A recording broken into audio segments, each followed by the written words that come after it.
Hello everyone, कैसे आप सब? आई होप कि आप सब अच्छे होंगे। तो हम पढ़ रहे थे हिंदी साहित्य का इतिहास, जिसमें हमने आगे की वीडियो में काफ़ी कुछ पढ़ लिया इतिहास के बारे में। तो अब हम देखते हैं हिंदी साहित्य में आचार्य रामचंद्र शुक्ल के द्वारा इस पद्धति का प्रयोग किया गया है। हिंदी साहित्य का इतिहास लेखन की प्रक्रिया देखते हैं। हिंदी साहित्य का इतिहास लेखन का सर्वप्रथम प्रयास करने वाले हैं इतिहासकार गारदा ताशी, जिसने फ्रेंच भाषा में किया था 1839 ईस्वी में। तो परंतु इससे पहले भी कुछ रचनाएं ऐसी प्राप्त होती हैं जिनमें इतिहास के कुछ तथ्य पढ़ने को मिल जाते हैं। देखते हैं प्रारंभिक ऐतिहासिक रचनाएं। रचना और रचनाकार जैसे 84 वैष्णवों की वार्ता है गोकुलनाथ और वल्लभाचार्य। 252 चौपाई श्री कृष्णचंद्र की वार्ता है, इसके रचनाकार है विठलनाथ। भक्तमाल के नाभादास, वल्लभ दिग्विजय के यदुनाथ, कविमाला के हैं हरिराम तलशसी। राग कल्पद्रुम, राग सागर राघव, कृष्णदत्त व्यासदेव। चंद्रापदेश नक्षती तिवारी है। विद्वान माद तरंगिणी जुगुल सिंह है। सुंदरी तिलक हरीश रण है। कारद दास है कालिदास त्रिपाठी। और मूल गोसाई चरित्र है बाबा बना माधव दास जी की। हिंदी इतिहास लेखन की वास्तविक शुरुआत है जो हिंदी साहित्य का इतिहास लिखने में जो 5 विद्वानों का महत्वपूर्ण योगदान माना जाता है। हिंदी इतिहास लेखन का वास्तविक शुरुआत है जो देखते हैं हम हिंदी साहित्य का इतिहास लिखने में निम्नलिखित 5 विद्वानों का महत्वपूर्ण योगदान है। तो देखते हैं हिंदी साहित्य के इतिहास लिखने का सर्वप्रथम प्रयास करने वाले इतिहासकार हैं गारदा ताशी, फ्रेंच भाषा में, जो 1839 में उन्होंने लिखा था।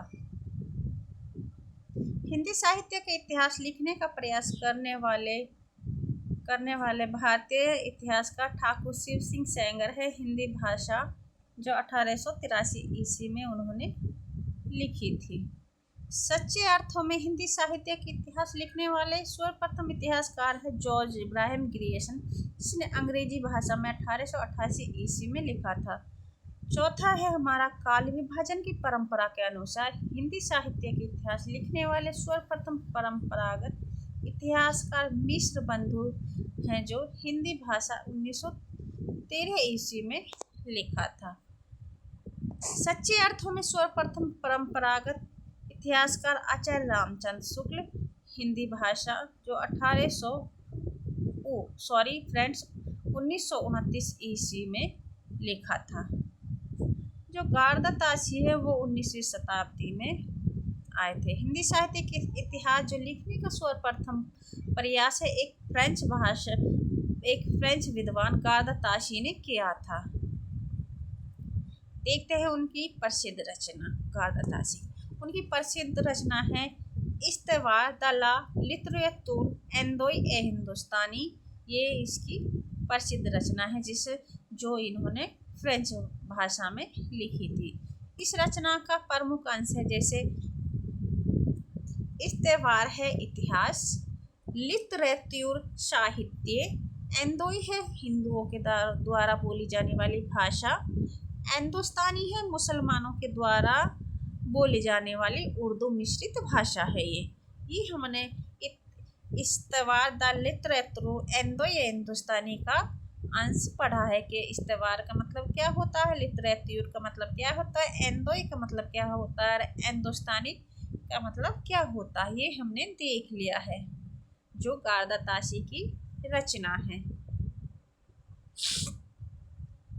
प्रकाशन वर्ष और संस्करण, ये रचना है जो गारदा ताशी जी की इस्तेवार द लिटरेतुर एंदोई हिंदुस्तानी ये रचना 2 संस्करण और 5 भागों में प्रकाशित हुई थी। देखते हैं इसको।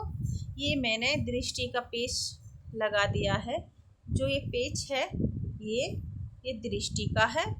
तो ये मैंने लगा दिया था एक डाउट क्लियर करने के लिए कि दृष्टि की बुक में क्या क्या दिया हुआ है। तो देखते हैं ग्रंथ एवं समय।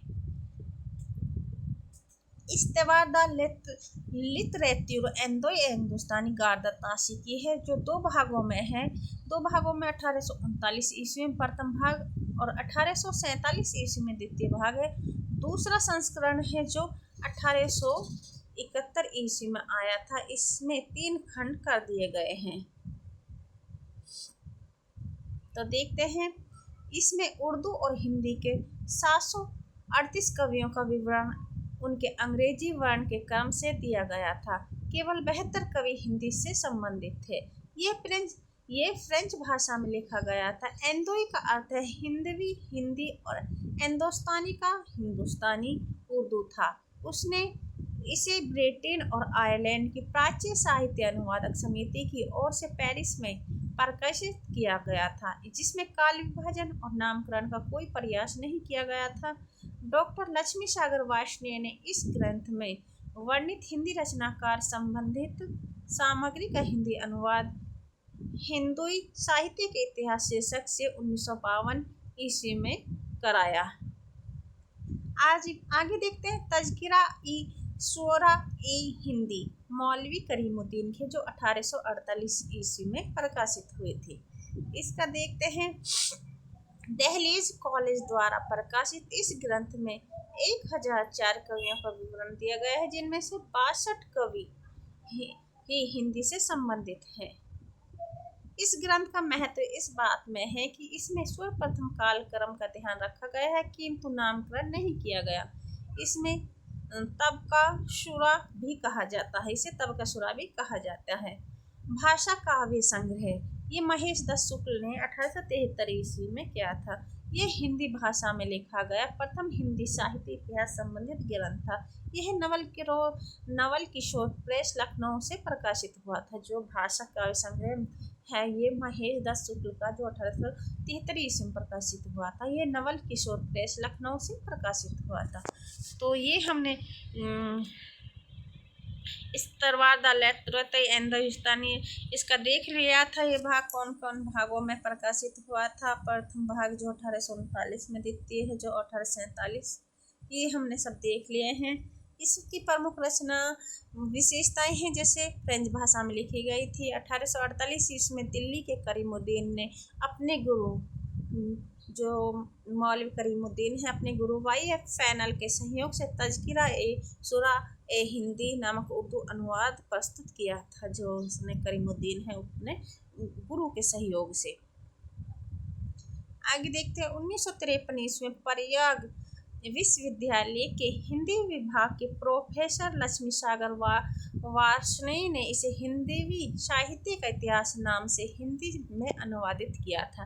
इन तीनों भाषाओं में फ्रेंच, उर्दू और हिंदी में सम्मिलित कवियों की संख्या अनुसार है। जैसे फ्रेंच संस्करण है, भाषा का संस्करण है फ्रेंच संस्करण, कुल कवि थे 738, हिंदी के कवि थे 72। उर्दू संस्करण था, जो भाषा संस्करण में उर्दू संस्करण था 1004 और हिंदी के कवि 60 थे। हिंदी संस्करण जो 358 थे कुल कवि और 220 हिंदी के कवि थे। तो ये हमने थोड़ा सा हिंदी साहित्य के इतिहास, उसके इतिहास लेखन की वास्तविक शुरुआत कहाँ से होती है उसकी, और कितने विद्वानों ने, 5 विद्वानों ने किया था, जो उसके ये रचनाएं हैं गार्दतासी की, उसका अंश कुछ महत्वपूर्ण रचनाएं हमने पढ़ा है।